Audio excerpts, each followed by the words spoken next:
Bonjour, vous allez apprendre maintenant ce qu'est le conjugué d'un nombre complexe et quelles sont ses propriétés.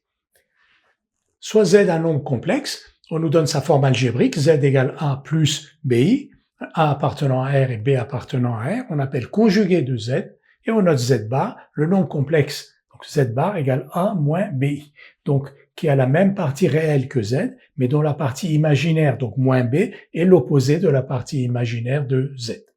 Soit z et z' de nombres complexes, on va donc voir les propriétés des conjugués de nombres complexes. D'abord, z bar égale z. Ça veut dire que si on calcule le conjugué de z bar, on va donc changer moins b de signe, donc a plus bi, z bar ça va être a plus bi, et z bar c'est donc z.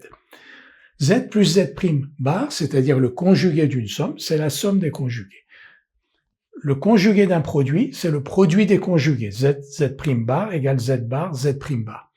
Donc si z égale z', on va avoir z2 bar égale z bar au carré, et de manière plus générale, zn bar, le conjugué de z puissance n, c'est le conjugué de z puissance n, pour n appartenant à n étoiles.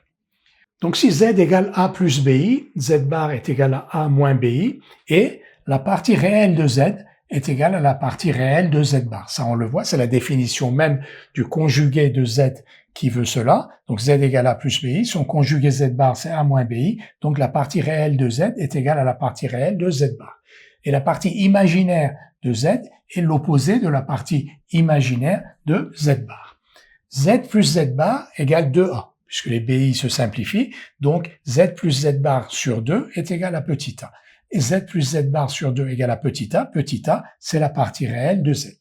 De la même manière, z moins z bar, ça va faire 2bi, et z moins z bar sur 2i va être égal à b, z moins z bar sur 2i égale à b, et b c'est la partie imaginaire de z.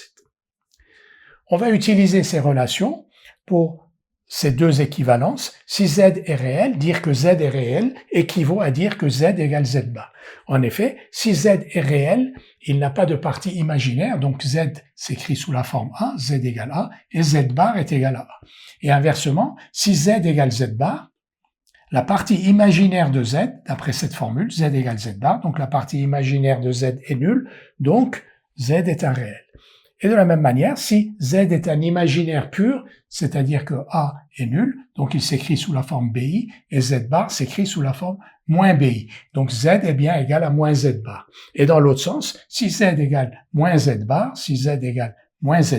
la partie réelle de z donc, est égale à 0, puisque z égale moins z bar, donc la partie réelle de z étant égale à 0, z est un imaginaire pur.